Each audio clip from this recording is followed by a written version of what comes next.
Exercise भी करो, क्योंकि आपने जिस चीज के लिए भेजा वो उसने नहीं किया। आप अपने शास्त्रों को पढ़ो, जिस भी धर्म को मानते हो, हर शास्त्र में भगवान ने एक ही बात लिखी है, मैंने तुम्हें मालिक बनाकर इस दुनिया में भेजा है, मालिक बनकर ही रहना और मालिक बनकर ही मेरे पास वापस आना। मैं खुश रहूंगा। पर हमने वो रास्ता छोड़कर नौकर का पकड़ लिया। और इसलिए आप महसूस करो, जितने लोग नौकरी कर रहे हैं, हमने तो बहुत किया है, नौकरी वाले से वो खुश नहीं है।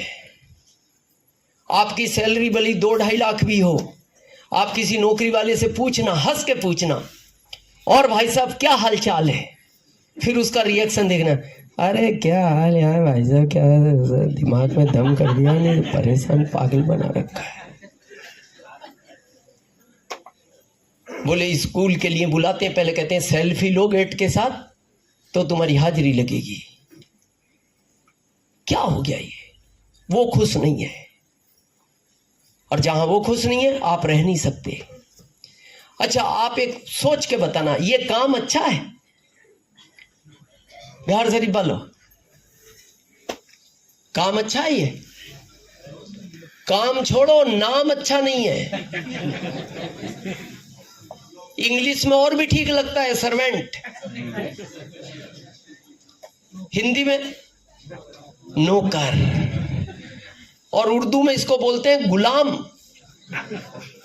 क्या बोलते हैं उर्दू में? गुलाम। इस मीटिंग के बाद बाहर सड़क पे कोई आदमी आकर आपको कहे, अभी भाई साहब 5 दिन के लिए मेरे गुलाम बनोगे क्या? आपका रिएक्शन देखना, लड़ पड़ोगे आप। आपके पागल है तू, मैं गुलाम बनूं तेरा? बोले ज्यादा दिन के लिए नहीं, 5 दिन के लिए बनो। आप कहोगे तू हो गया पागल। अब आया गुस्सा, और यहां सरकार को क्या करें, 40 साल बनाओ, एक दिन नहीं 40 साल, और पैसे चाहिए तो वो भी भिजवा दूंगा, तुम बनाओ तो सही। वहां 5 दिन में गुस्सा आ गया, यहां 40 साल के लिए तैयार है। और प्रश्न बनने का नहीं है, बच्चों को भी यही शिक्षा दे रहे, बेटा पढ़ाई पर ध्यान दो। देखो पता है आदमी नौकरी क्यों कर पाता? बिहार शरीफ वालों आज समझना, आपको डायरेक्ट नहीं बोला जाता, इसलिए आपको बुरा नहीं लगता। जिस दिन आदमी डायरेक्ट बोलने लग जाए ना, आप नौकरी नहीं कर पाओगे, क्योंकि कहा जाता है नौकरी 2 आदमी कर सकते हैं, एक जिसमें धैर्य हो और दूसरा जो अपना स्वाभिमान बेच सकता हो। जो आदमी अपना स्वाभिमान नहीं बेच सकता उससे कभी नौकरी नहीं होती। और यहां क्यों कर पा रहे हैं लोग? क्योंकि आपके स्वाभिमान को ठेस नहीं पहुंचाई जाती, क्योंकि हमारे भारत में इनडायरेक्ट बोलने का सिस्टम है। आप देखो भारत में कैसे बोलते हैं, श्याम पानी लाओ, जबकि ये श्याम नहीं है, ये नौकर है। और बोला क्या गया इसको? श्याम। अच्छा, अगर डायरेक्ट बोल दो नौकर पानी लाओ, तो श्याम कल काम पे नहीं आए। श्याम को बुरा लग गया, क्योंकि उसके स्वाभिमान को ठेस पहुंची है। और इसीलिए देखना भारत में हर आदमी इनडायरेक्ट ही बात करता है, ताकि स्वाभिमान को ठेस ना पहुंचे। भारत में कभी भी किसी को डायरेक्ट नहीं बोला जाता, तभी तो आदमी काम कर पा रहा है। आप देखना भारत में पत्नी पति का कभी डायरेक्ट नाम नहीं लेती, और नाम उसी का लेती है, पर इनडायरेक्ट लेती है। कैसे?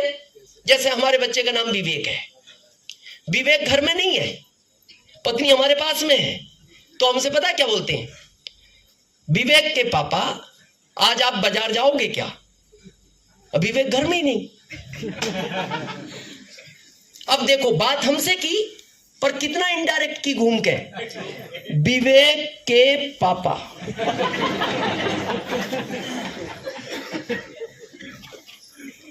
अब हम खुश हो गए, क्योंकि इनडायरेक्ट हुई। अब डायरेक्ट करती तो बुरा लग जाता। अच्छा, डायरेक्ट में क्या बोलना था, और दिनेश चौधरी बाजार जाना है क्या? ये डायरेक्ट था, और डायरेक्ट में दिनेश चौधरी का स्वाभिमान को अहंकार पहुंचता, ठेस पहुंचती। बस हम यहां इसीलिए कर पा रहे, हम मानव अधिकार में डेली आज 10 बच्चे 100 में से जॉब को रिजाइन देते हैं, क्योंकि जब उनके स्वाभिमान को ठेस पहुंचती है, जैसे लेट हो गए 2-4 दिन, फिर वो सीनियर बोलता है तुम्हारा दिमाग ठीक है कि नहीं, औकात में रहो, हो तो नौकरी। वो कहता अब कल नहीं आऊंगा। आज आपने सच्चाई बता दी मैं क्या हूं। ये आसान नहीं है। बिहार शरीफ वालों बहुत ध्यान से सुनना, आरसीएम आपके लिए नहीं है। और हम पूरे भारत को कहते हैं आपकी जिंदगी निकल गई, हमारी निकल जाएगी। आरसीएम उसी पीढ़ी के लिए करना है जो इन कामों को नहीं कर पाएगी, क्योंकि आज के बच्चे में सहनशीलता नहीं है। जॉब का पहला नाम ही सहनशीलता है। और आपको ट्रायल करना हो तो प्रैक्टिकल घर में करके देख लेना, तब समझ में आ जाएगा। 10 साल के बच्चे को किसी बात पे आप डांटना, गलती पे ही डांटना, और फिर देखना आपसे कितनी देर बात नहीं करता, कितनी देर बात नहीं करता, घंटों बात नहीं करता। समझे वो कितनी देर बात नहीं करता? जब तक उसका आपसे कोई काम ना हो। 2 घंटे काम नहीं है, 2 घंटे बात नहीं करेगा। 4 घंटे काम नहीं है, 4 घंटे बात नहीं करेगा। 2 दिन काम नहीं है, 2 दिन बात नहीं करेगा। 4 दिन काम नहीं है, 4 दिन बात नहीं करेगा। 1 घंटे बाद काम आ गया, 1 घंटे बाद बात कर लेगा। 10 साल का है, 1 घंटे बाद काम आ गया, आएगा पापा 200 रुपए दो, किताबें लानी है। और मुंह भी इधर करके बोलता है 200 रुपए दो, किताबें लानी है। तो पिताजी कहते हैं लो, तो ऐसे करता है, इधर रखता, मतलब पिता की तरफ देखना नहीं चाहता। गुस्सा इतना है आज के बच्चे में, सहनशीलता नहीं बची।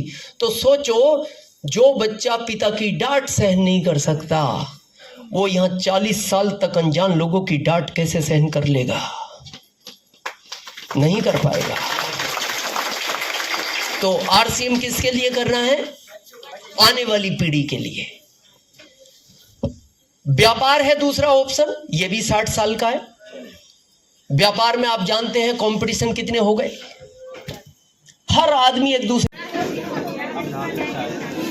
झारखंड का अच्छा मिलेगा, यहाँ से कितना